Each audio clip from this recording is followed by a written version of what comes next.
Hey everybody, it's your old pal Chuck, and I am back with another review. And, it's been a good week thus far.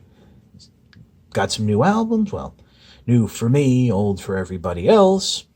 And I got some new figures, namely the Wave 2 Siege Deluxes. And what we're going to do is some combo reviews, where I'll take a look at two of the figures at a time. Save my time and your time from give you more information. And we're starting off with one of the more anticipated figures from the wave. This is Ironhide.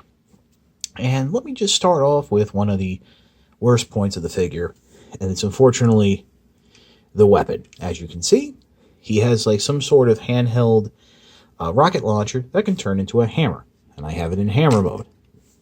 To turn it into rocket mode, flip this part up, and there we have the problem. For him to properly hold it, you see that he basically can't bend his elbow. Now, he does have some ports here on the shoulders, 4 exactly, which I think is really cool, but the peg is situated too far back for it to look reasonable.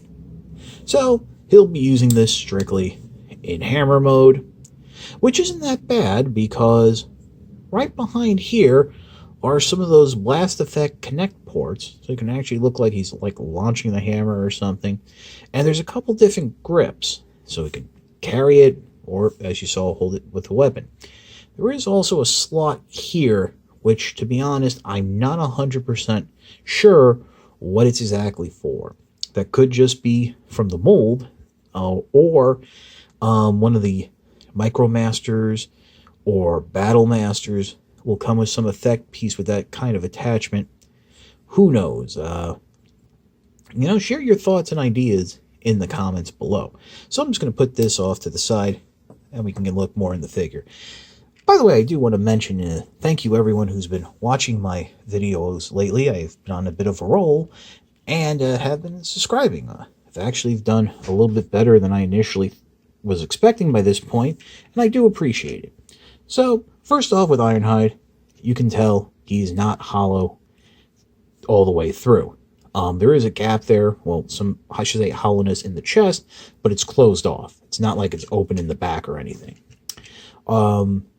Nice looking figure, very much like the classic Ironhide look. There is a little bit of transformation you should be aware of. In packaging, they actually have the chest flat, and what you want to do is make sure you have it angled on a double joint, and a little ridge tab there fits into the slot. Just line everything up, and it will go right in. Now, we're going to get into the transformation, and it's fine, it's fun, until we get to one specific part, which I am sure you guys can already figure out what that's going to be.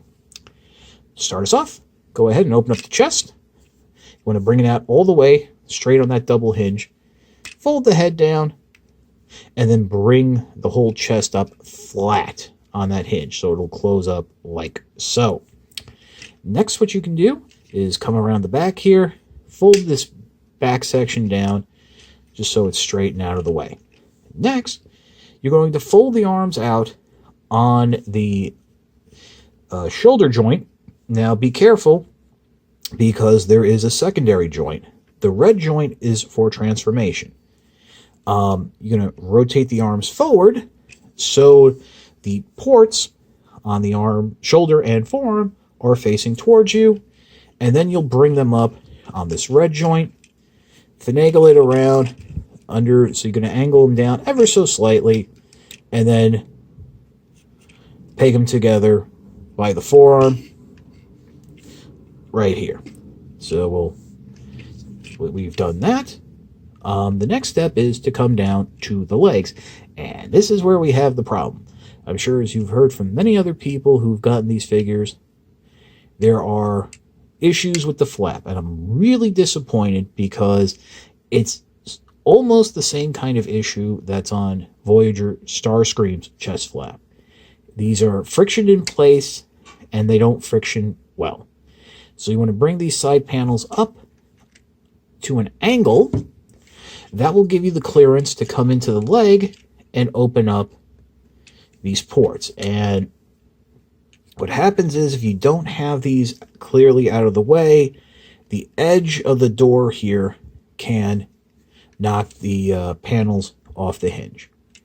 What I suggest now is just peg the legs together, just like so, and you're going to grab the chest from the side here, rotate it counterclockwise down, and it actually surprisingly needs a little bit of force to clear. I don't know why it's like that, but it does. So once you have it in position, go ahead, let's, you know what, fold these panels up. They will peg into the side of the cockpit or cab of the truck, whatever Ironhide exactly turns into. And you might have to finagle it a little because it's a blind peg, and make sure it is pegged into place.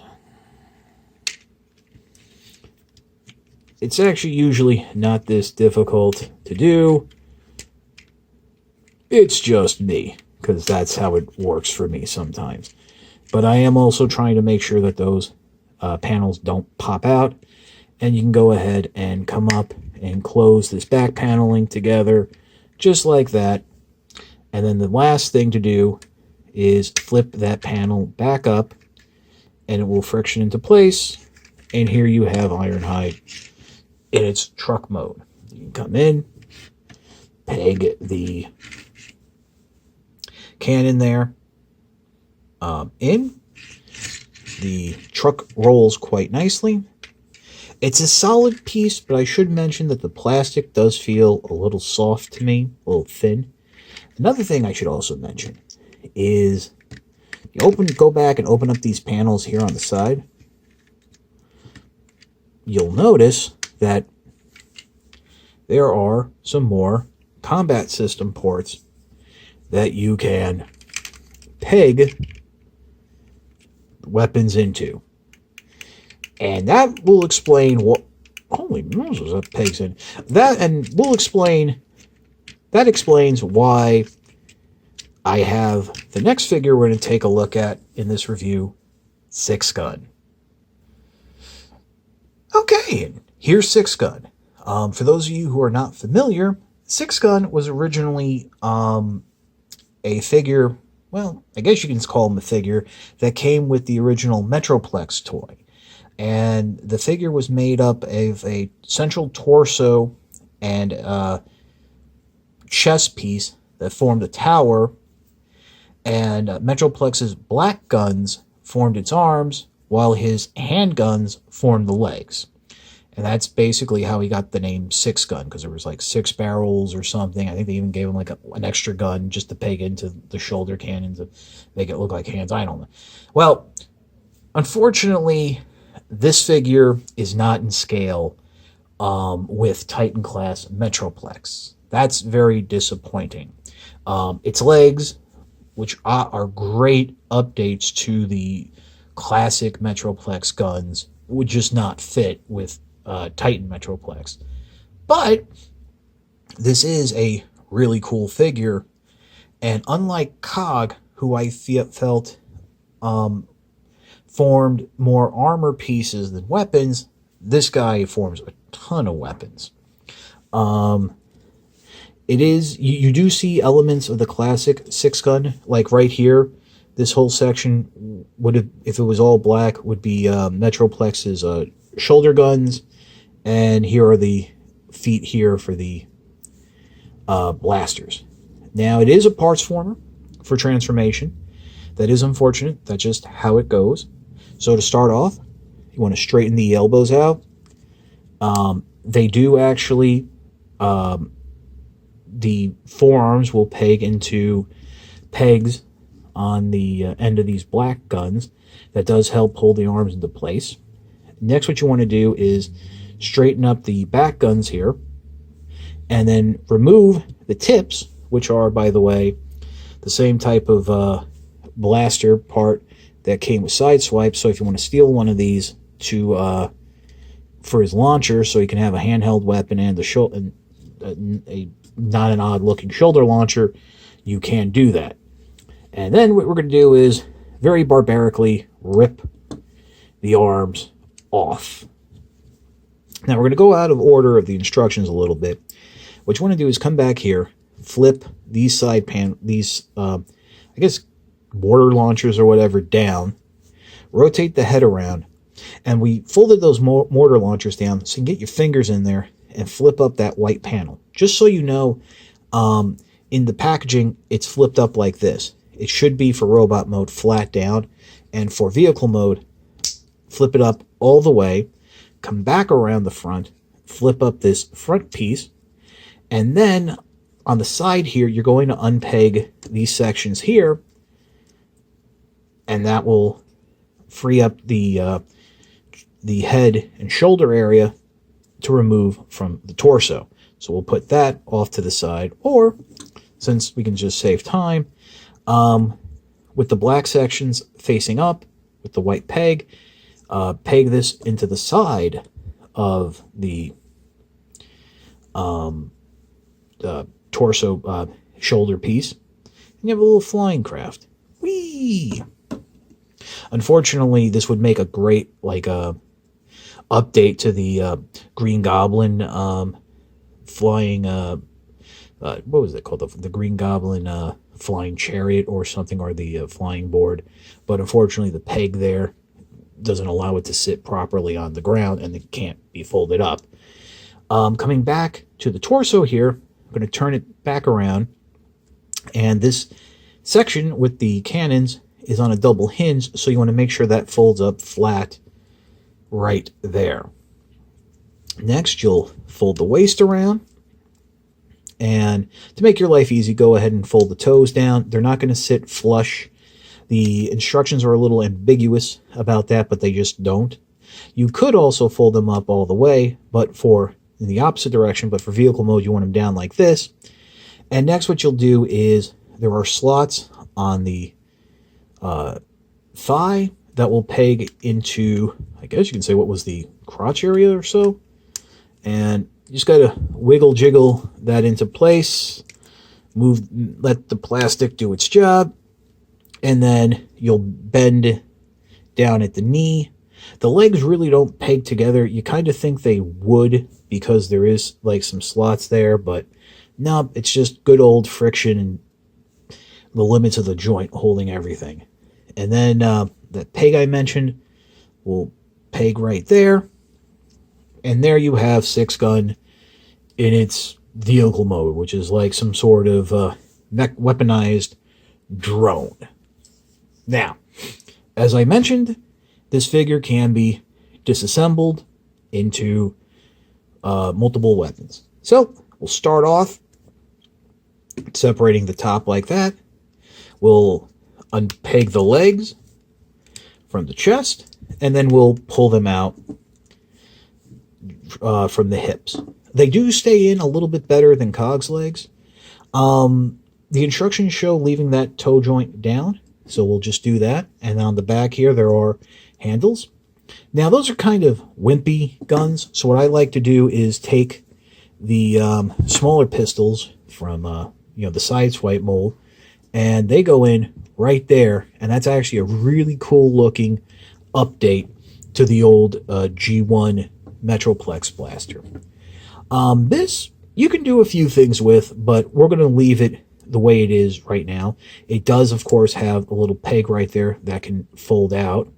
And I did notice, I don't know if this was my mistake or not, but this can unclip from that joint and fold out, but that's about all it goes, so I don't see it being useful for anything. Maybe it was something was planned that they just cut, so we can put that off to the side. And then coming back to this platform, let's separate those side bits off. So we have this main piece here, and something that's not shown in the instructions, these black guns can detach, which I think is really cool. So it gives you a smaller option than having the giant arm gun, which is something I wish COG could do. So what can we do? well, let's just bring in Ironhide.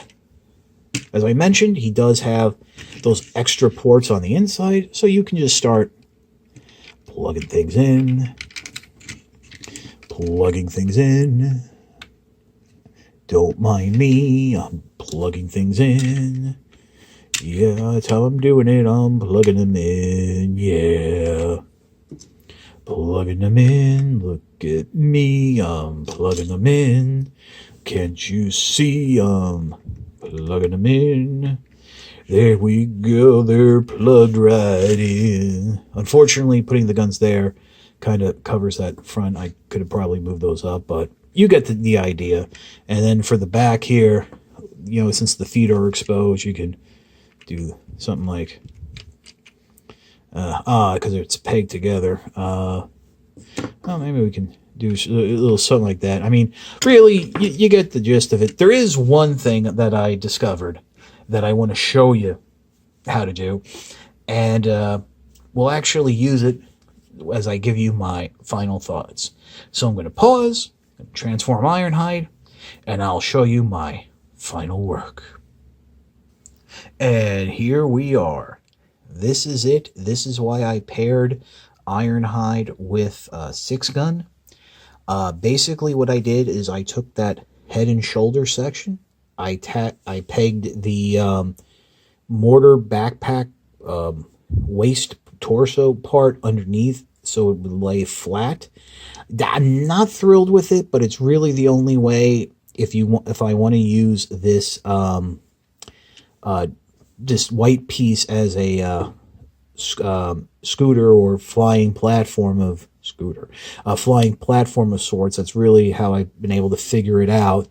And then I just started pegging the guns in. I went ahead. The arm sections are, you know, little shoulder decoration. He's holding the leg guns just like that. I put the black guns on his shoulders as like shoulder cannons. That works perfectly. And then I just got his little hammer thingy pegged in the back. It does balance. It can balance like that. Hopefully there's like, you know, maybe some of the other figures you can do something similar. This is maybe a little different or something similar is how I'll choose to display Ironhide. I really like the idea of using that as a flying platform. It has to be like a better way to like, you know, do it so I don't have to worry about that peg, but whatever. I really like both figures. SixGun, yes, because he's a weaponizer. It's, you know, a little more limited. I mean, you're not buying SixGun for the figure itself. You're buying SixGun for the potential of what it can do. Exhibit A. Ironhide. Issues with these side panels on the legs aside. I think it's a solid figure. I don't know if it's the home run of the Wave. I really don't think Wave 2 has a home run deluxe like that, but it is a fun figure, and I think that's really what's important. And, you know, you figure in terms of classic, you know, 1984 style Ironhides, we have the figure from Combiner Wars, but that's a pickup truck, and then a lot of people don't like that classic figure because of a mold issue where the head is constantly pointing down. So this might be it. These are starting to show up in Walmarts. They are not available from online retailers yet, except for eBay, but you know, you're buying from sellers who are going into Walmart and picking these up. So there's that. But definitely once you see them, both figures are worth the pickup. This is your old pal Chuck for Ironhide and the SixGun. We will see you next time.